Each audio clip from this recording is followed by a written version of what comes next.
right, we're going to go ahead and get things started here. So just kind of give me your attention for a few minutes. Today we have a very special guest. Came from Janesville by way of Washington, D.C. His name is Tom Peterson. And he's going to tell you a little bit about a story about how he ended up working in the White House, doing photography work there. During the Nixon era, he's got a lot of pictures to show you, some stories to tell, some awesome things. So I was lucky enough to get to be introduced to Mr. Peterson through my sister, who was a teacher at Janesville Craig, and we were talking. Anybody like American Figures? I like that show, and we were talking about. Anyway, the conversation kind of circled around, and we were talking about it, and she goes, "I know this guy that worked in the White House doing photography." And so she got his number, and I contacted him, and he's willing enough to give up his time to come here today and tell you his story and share his photographs with you.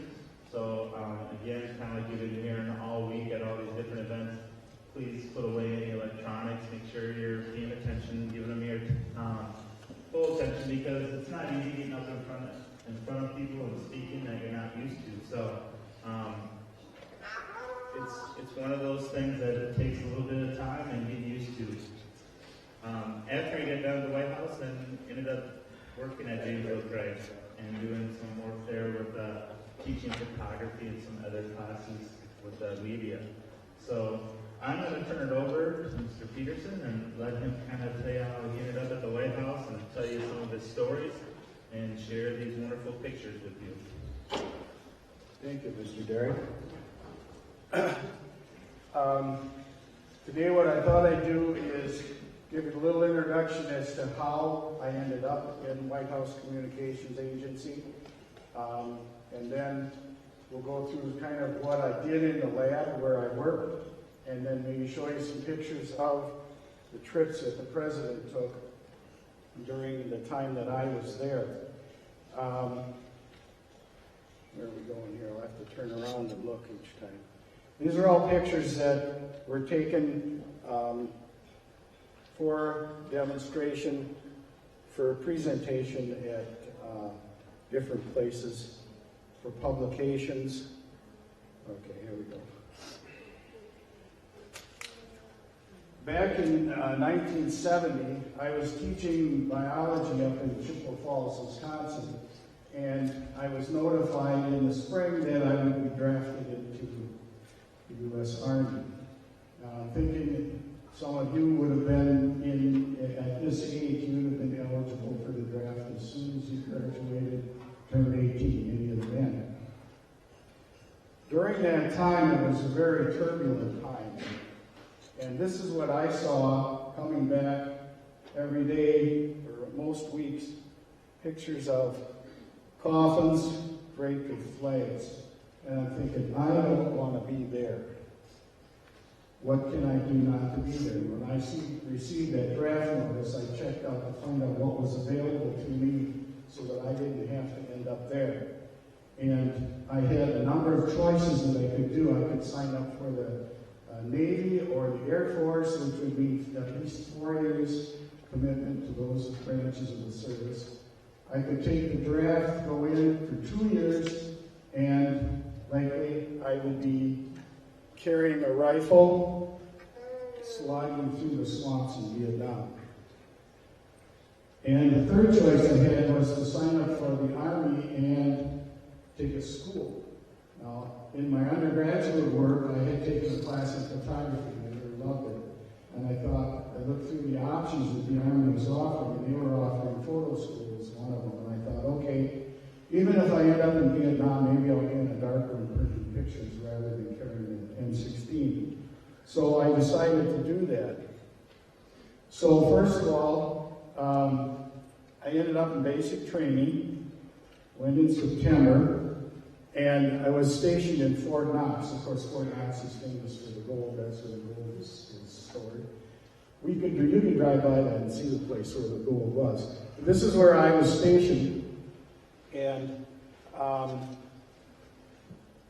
lovely picture of me in my uniform. So in basic training, we had, you know, the basic things that we had to do, marching, shooting, M16s, those kinds of things. But one day while I was in the line that we had in the morning every day, I was called out and they said they wanted me to go to a meeting. We met in an auditorium, something like this. And there were some gentlemen up in the front that said, we have an opportunity for you if any of you are interested. There were about 100 guys in there. They said it's a job where you'd stay in the United States. And I thought, oh boy, there we go, that's what I want. So they let everybody go, and then they said anybody that's interested, stay, and I stayed. I had an interview with those guys right then, and they asked me a bunch of questions about my background, what I had done, where I had worked, where I taught, school I went to, and they said, okay, we'll get back to you. So I went back to training, and of course we had lots of this kind of training too. Then I received another notice that I was to report again, and they said, well, we want to give you a lie detector test. So here I am in basic training, and they're going to give me a lie detector test. They asked me all kinds of different questions about my background, similar to what they had before. And after that, they said, okay, we'll let you know. And so then I left, went back to training again. And a couple of weeks later, I had received a notice that I would be sent to the photo school. And in the photo school, beyond that, if I passed there, I would be assigned to the White House Communications Agency. And the White House Communications Agency, this is my school, we'll go through that quickly. It's a uniform I wore there. So then I reported to the photo lab. After my training, I reported to the photo lab in Washington, D.C. Now, the photo lab was not in the White House. It was on the corner of M Street and Wisconsin Avenue in Georgetown. It's a couple blocks away from Georgetown University. And the lab that we had was probably a little bit smaller than the size of this auditorium, so you could see that they could never have had room for us in the White House for all of the people that we had. This person that I have on the screen, his name is Ollie Atkins. Ollie was a professional photographer who worked for the Saturday Evening Post. He was a journalist, photographer, and he was picked by President Nixon to be his primary photographer. He also had some other people that worked with him that took pictures when they were doing large groups or when they were on trips. And here it is in the lab looking at some of the prints, the kinds of things that we did.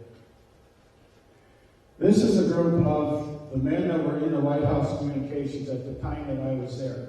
All of these guys had to go through the same kind of check that I did with the lie detector test and all of that. We had three main divisions. We had the photo lab where I worked. Then we had guys who would drive cars around wherever the president and his staff needed people to go.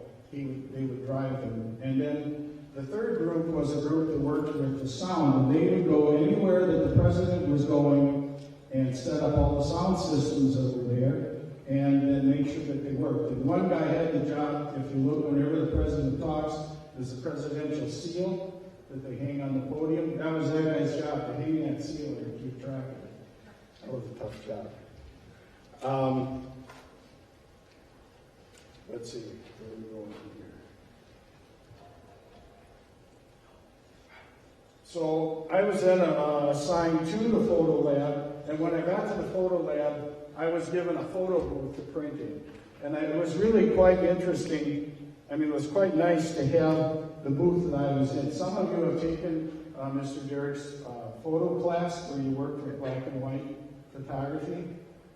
Well, the setup that I had was really quite professional.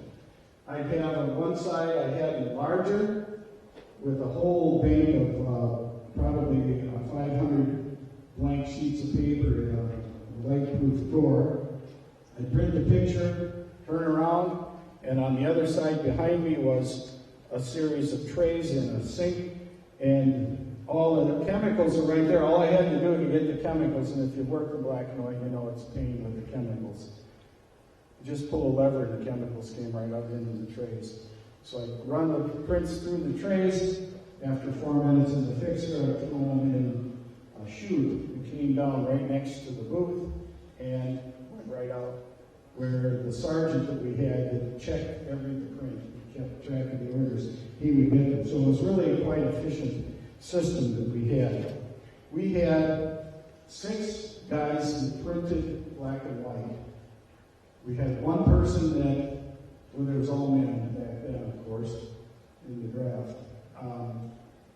We had one person that processed the film. We had 3 guys that printed color pictures. We had one person that was like the art, he had an art degree actually, and he mounted all the pictures, and any of the pictures that had little spots in them from dust, he fixed those up. And then there was the one poor guy that had to fix the chemicals. He mixed chemicals all the time. That's his whole job.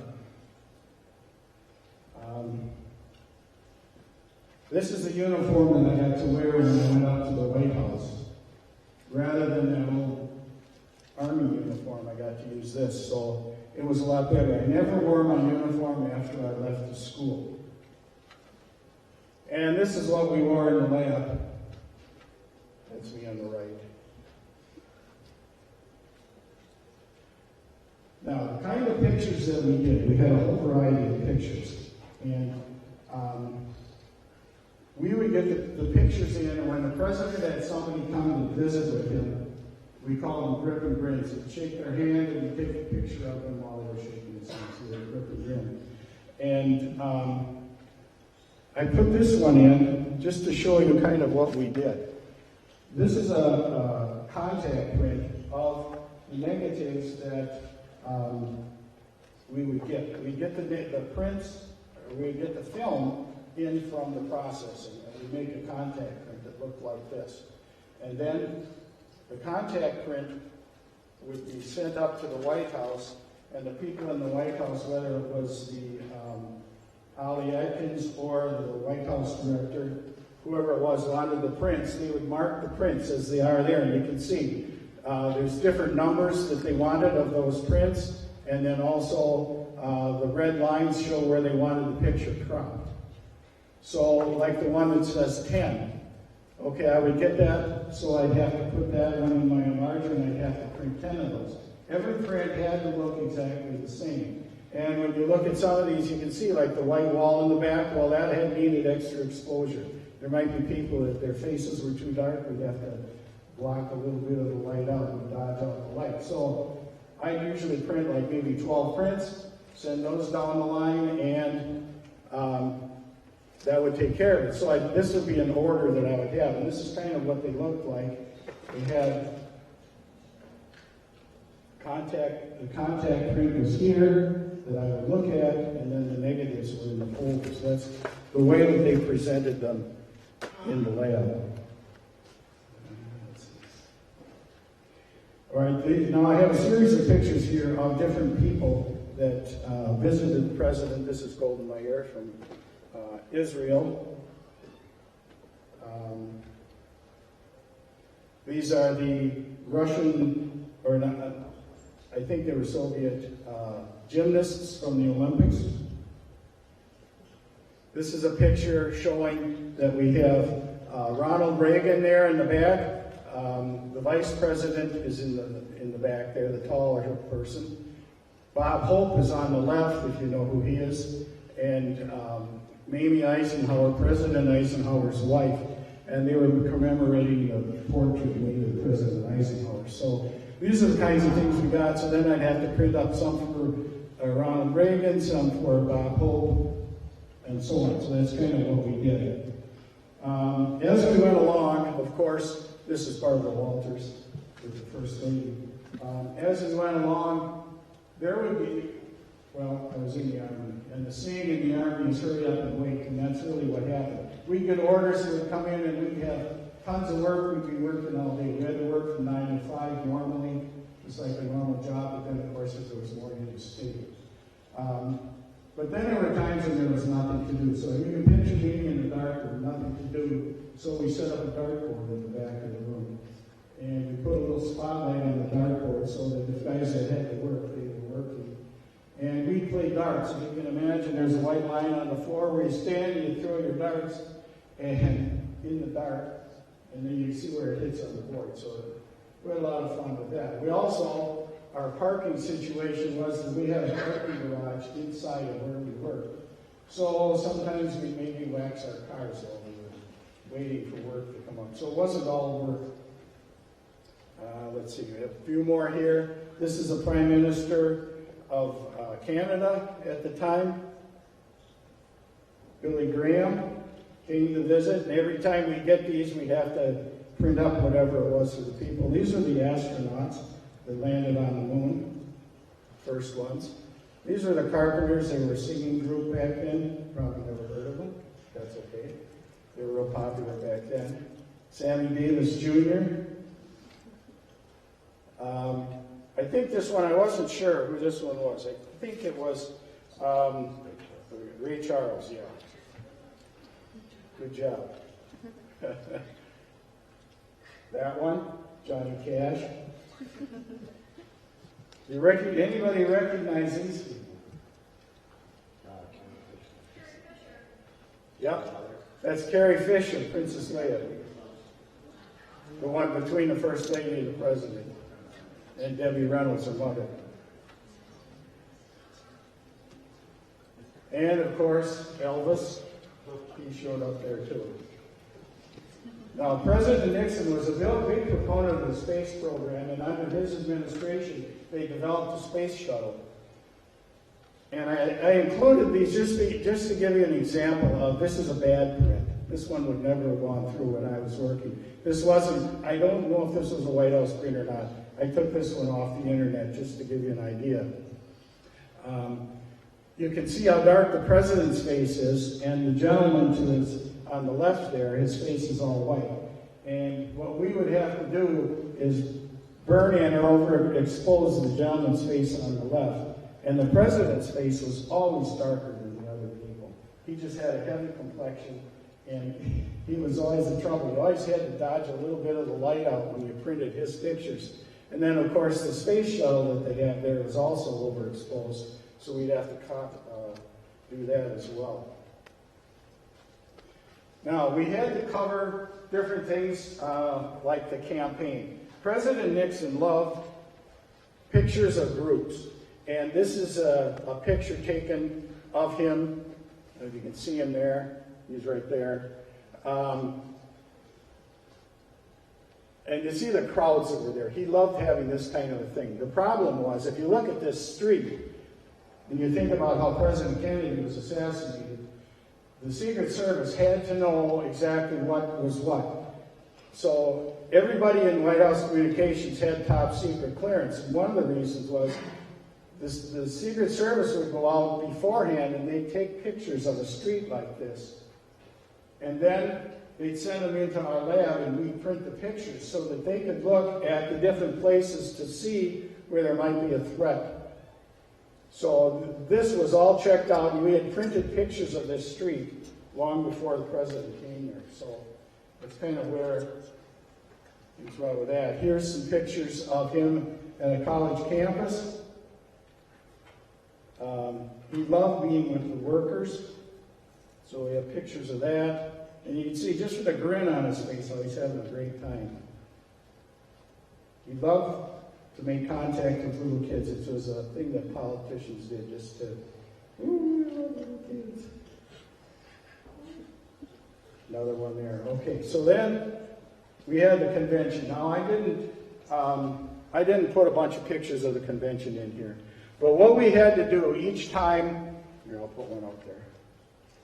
Each time we did the convention, we had the campaign, we had, trying to think of what else, the inauguration. We always had to produce for the president and his family, and then who knows how many other people. We probably did 50 every time of a book like this. It's kind of a book, and it had, all these pictures. They're all linked by 14 pictures. a lot in color, a lot in black and white. But we produced these for the president and everybody else each time, so you can see why we'd have had lots and lots of hours producing those kinds of things. We also, his daughter was married while we were there, and we had to produce one of those for the wedding. This is at the convention. That's Vice President Agnew with him. This was his family. I included this one, but it's because you can see up at the top there the photographers. The photographers are everywhere. And this is a State of the Union picture. Now I have the inauguration. The inauguration, I have pictures here from his 1968 inauguration and as well as his 72. This is a shot of setting up for the inauguration, and this is on the right. There is a place where they put chairs for seating, and then there was a place for the TV equipment. And they built this structure out in front of where the president was going to be speaking, so that the photographers could be in that lower level, and then there would be press up above. So it was quite an undertaking each time. And then this is a picture from what the president, or this is a picture of what you would see from there. Whoops, I missed one. Let me go back here. This is what the president would see, and then this is what the photographers would see. This is where they were. And of course, you had the swearing in oath. That was in 72. This one was in 68. President Nixon, this is hard to believe at this time, and knowing what happened with Nixon. He won in the Electoral College 49 of the 50 states. The only state that didn't vote for Nixon was Massachusetts, and then also the District of Columbia did not vote for him. Let's see, did I get by Agnew? I want to go back here. Spiro Agnew was vice president, elected vice president, and he had to resign from his office for corruption that he was involved with, where he was taking kickbacks from construction companies in Maryland and when he was governor there, and then also while he was still vice president, he did that. So that's why he had to leave. Then we had the parade. This was a parade that they had, and then all the bands and all the things that they did there. The president then was in the review as they went by. These are all pictures that we had to do in those books. This is the first family that was getting ready for a ball, at the inaugural ball. My wife and I were invited to go to the inaugural ball, and I consider I was an enlisted man in the Army making next to nothing. There was no way we could afford to buy outfits like that and go to the inaugural ball. So I was going to show you a picture of the invitation, but I copied it, and it was really hard to read, so I didn't include it. But that's the kind of opportunities that we had. Now, these are some of the favorite pictures that Nixon had. Here he is in the bowling alley below, in the White House. These are pictures that the president liked or that his press people liked. And it makes him look like he's real studious, real intellect.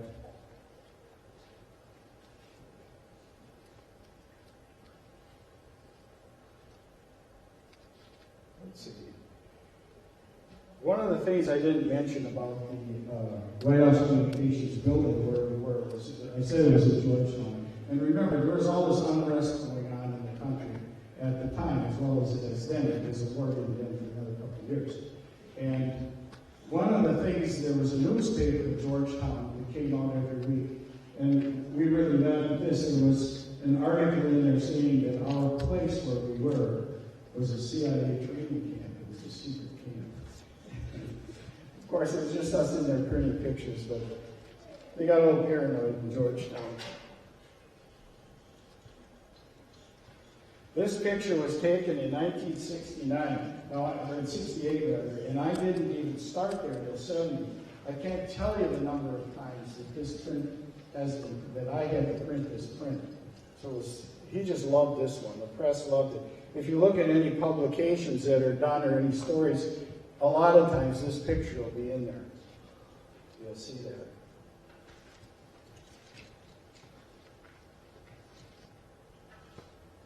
This was the print that they handed out to people as they left the White House with his signature on it.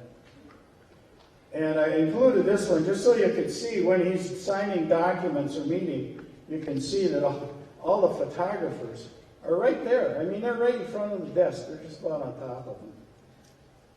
It was kind of crazy how it worked.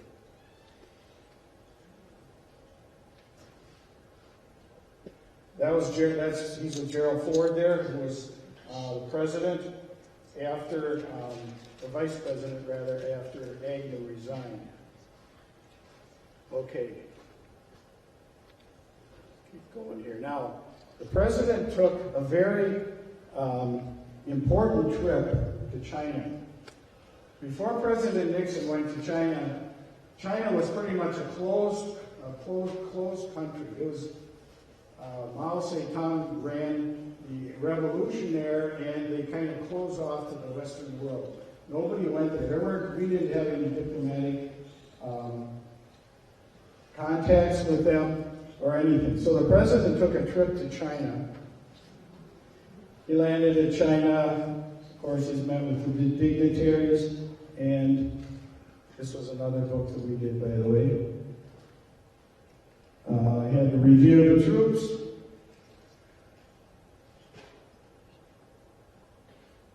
They had thousands and thousands of people there. This was the place where the president stayed, and this picture shows the American flag. This is the first time the American flag had been flown in China in many, many years because of the communist regime that took over. They did lots of sightseeing. This picture I included. This is how they, at that time, cleaned the streets. They didn't have a snowplow that came down the road. They just got thousands of people out there with shovels, and they shoveled the streets off. This is one of the prints that I did. Let me show you. I included on the back just to kind of give you an idea of what we did. When I printed this print, I put it in the enlarger, I printed it, flipped it over, and I wrote, you can see in pencil there, that's the roll number and the frame number of that roll that I printed. So then I would send this down the chute after it was processed, and then the person that was out there handling the film or the prints after they were washed would type on there official photograph, White House, Washington, and then it included the date that the picture was taken, and then the roll number and the frame number. So I just kind of see that's kind of how we handled the prints.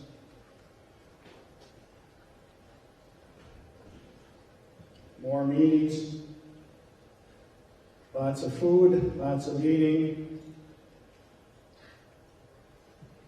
lots of drinking.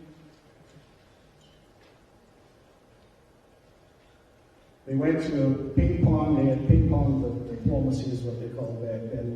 They were going back and forth trying to arrange this meeting. If you'll notice in the back, there's a big picture of Mao Zedong there. Mao was, as I said before, was the communist leader that led the revolution. And they had his picture everywhere, up in public places.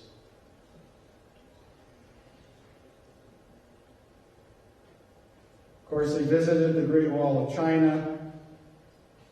We had to do all these prints.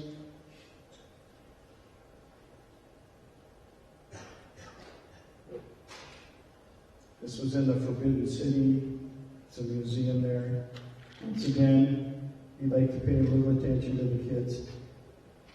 And then Mrs. Nixon had to did her own thing. She went around and visited places where women worked in China.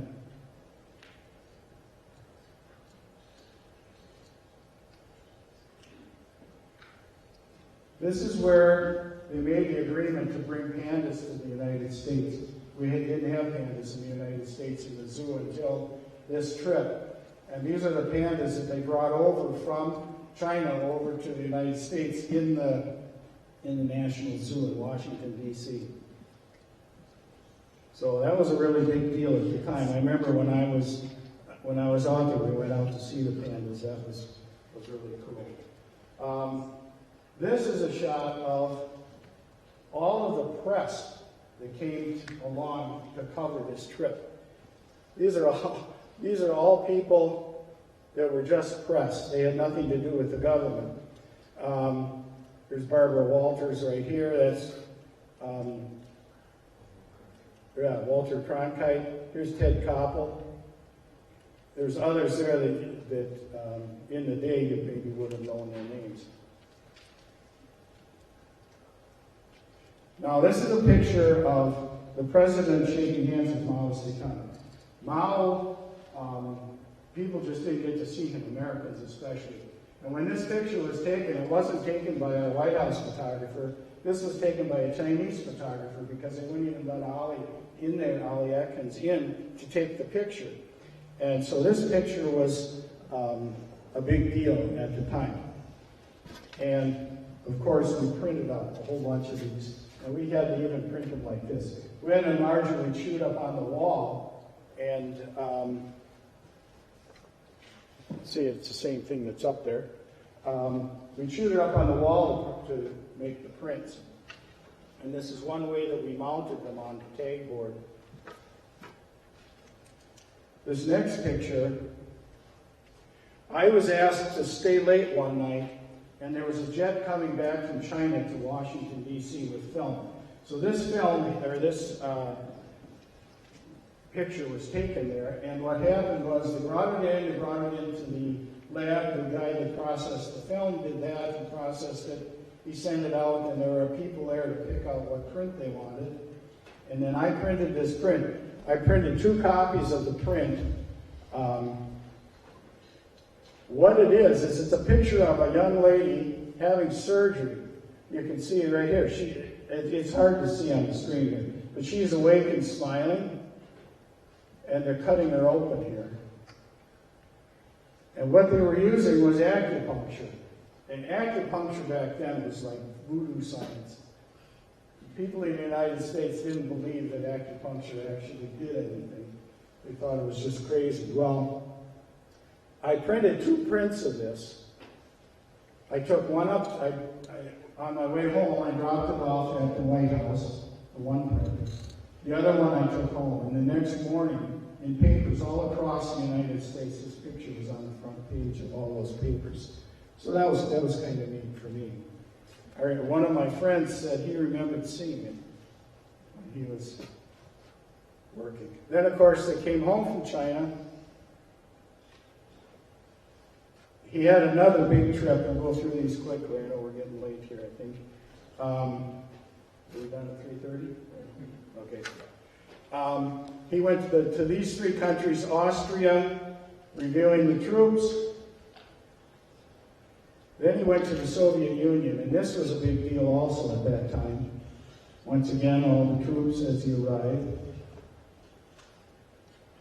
They did a bunch of sightseeing. Here he's at the Tomb of the Unknown Soldier of the Soviet Union.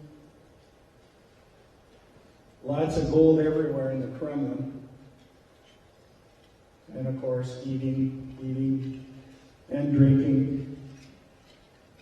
And then this is a shot of Andrei Gromyko and the president signing non-proliferation, let's get that word out, non-proliferation treaty that limited the production of nuclear weapons. So that was one of the first treaties that they had done, that they had negotiated.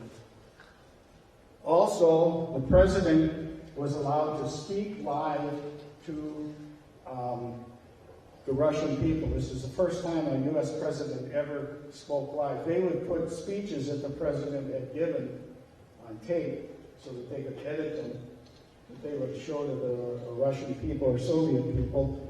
But this was the first time he spoke live, so that was a big deal. And here he is again in the big crowd, and if you'll notice, you can tell who the Secret Service guys are and who the crowd is. Because all the Secret Service guys are all looking at the crowd.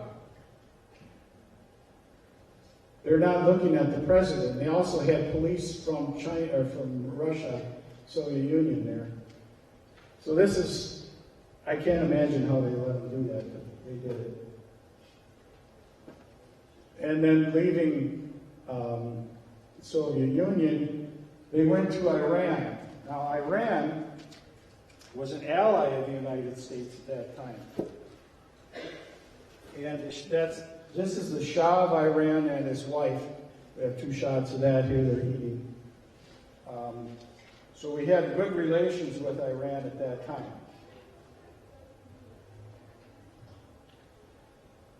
Coming back, and of course he had to give a speech.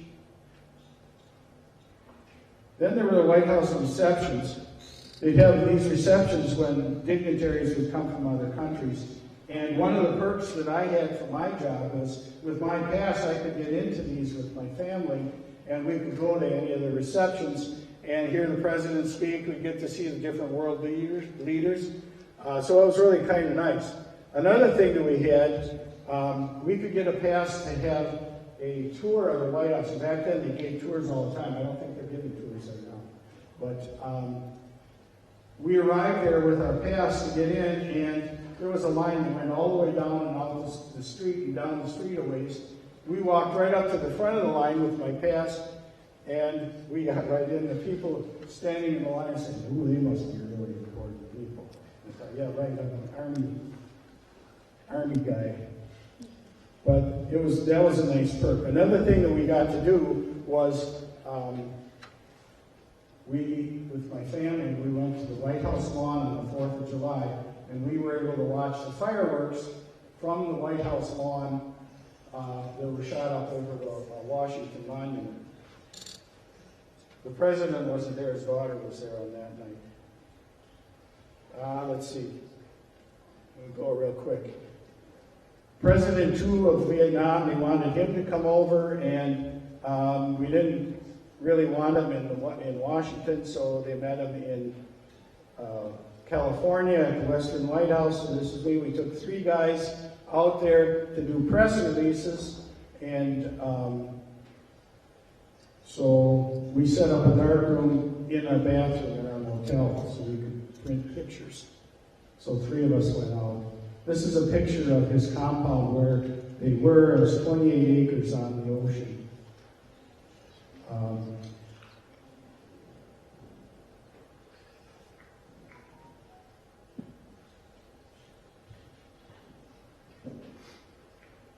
This was one that I got with my name on it with the president's signature.